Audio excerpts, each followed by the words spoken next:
This hearing turned brutal fast.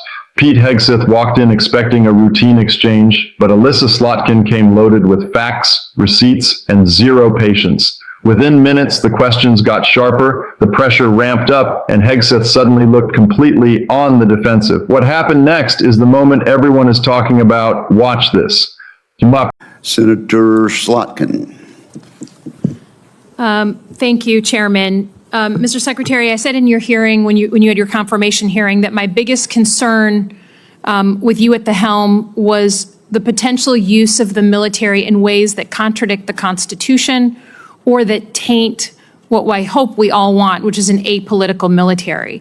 And when I asked you about whether you would accept an order that was actually given to your predecessor, Secretary Esper, Trump's SecDef, to deploy active duty troops against unarmed protesters and to, in Secretary Esper's words, shoot at them, shoot at their legs, you said this was all theoretical. Here we are, a few months later, you've deployed 4,700 troops to Los Angeles and against the wishes of the governor. And my colleague across the aisle was right. It is the first time since 1965 that we have deployed Guard troops without the permission of the governor. In all the instances he laid out, the president had sent in the military to protect protesters, not against the protesters. So you may dismiss it, but I feel like this is a fundamental issue of American democracy. If you love your country and you want an apolitical military, then it should be the last resort, not the first resort in our country to use them.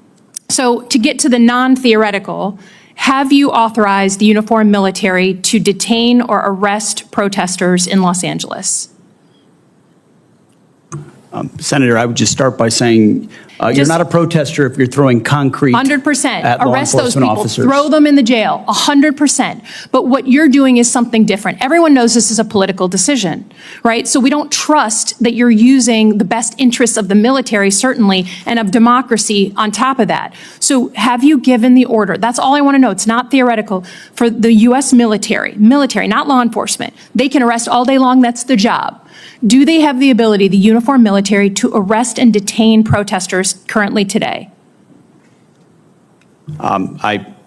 It's a yes or no thing, authority. It's sort of amusing the extent to which the speculation is out there. These troops are given very clear orders. Then what is the order? Then list it out for us. Be a man, list it out. Did you authorize them to detain or arrest? That is a fundamental issue of democracy. I'm not trying to be a snot here. I'm just trying to get the actual, did you authorize them to do that? All of these orders and what they're sent there to do are public.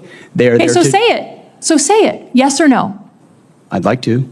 Please, yes or no? As I've said time and time again through interruption, they're there to protect law enforcement, do they have ICE the ability officers to arrest? who are trying to do their job, deporting illegals who were allowed in by the previous administration. So they cannot arrest and detain citizens of the United States, the uniformed military. As we've stated, if necessary, in their own self-defense, they could temporarily detain and hand over to ICE. But there's no arresting going on. And you know this better than you're trying to play political games. There's no arresting of U.S. personnel. Of the U.S. military against members of the protest. Have you authorized U.S. military cyber tools to investigate people participating in these protests? Yes or no? Certainly in no way that I'd be aware of. Okay, that's good. I love that answer. That's great. Have you given the order to be able to shoot at unarmed protesters in any way? I'm just asking the question. Don't laugh. Like the whole country. And by the way, my colleagues across the aisle. What is that based on? What evidence would you have that an order like that has ever been given? It is based on Donald Trump giving that order to your predecessor, to a Republican Secretary of Defense, who I give a lot of credit to because he didn't accept the order. He had more guts and balls than you because he said, I'm not going to send in the uniformed military to do something that I know in my gut isn't right. He was asked to shoot at their legs. He wrote that in his book. That's not hearsay. So your poo-pooing of this, it just shows you don't understand who we are as a country, who we are. And all of my colleagues across the aisle, especially the ones that served, should want an apolitical military and not want citizens to be scared of their own military. I love the military. I served alongside my whole life, so I'm worried about you tainting it. Have you given the order? have you given the order that they can use lethal force against I want the answer to be no. Please tell me it's no. Have you given the order? Senator, I'd be careful what you read in books and believing it, except for the Bible. Oh my God. So your former predecessor, I guess that's not enough for you. Okay, on Iran. I don't think there's a debate. There's like a cat fight going on in your own party about whether to go after Iran. Have you commissioned any day after planning? So any force protection, any use of ground troops in Iran, any cost assessments? Because I don't think we doubt what we can do as a country in the attack. It's the day after with Iraq and Afghanistan that so many of us have learned to be so deeply concerned about. Have you authorized day after planning? As I've said, we have plans for everything, Senator. Okay.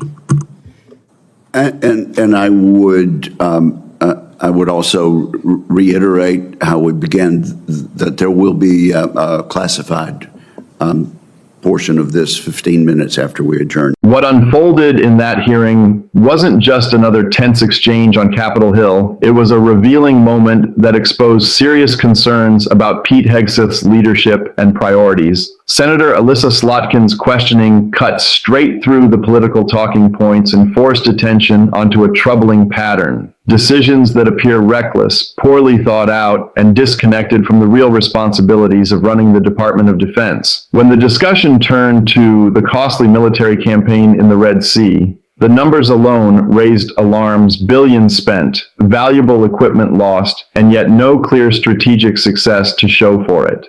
Slotkin's criticism struck a nerve because it framed the issue in terms Americans understand: accountability. If military operations consume enormous resources without achieving their goals, someone at the top has to answer for that. But beyond the strategic failures, the deeper concern raised in the hearing was about judgment.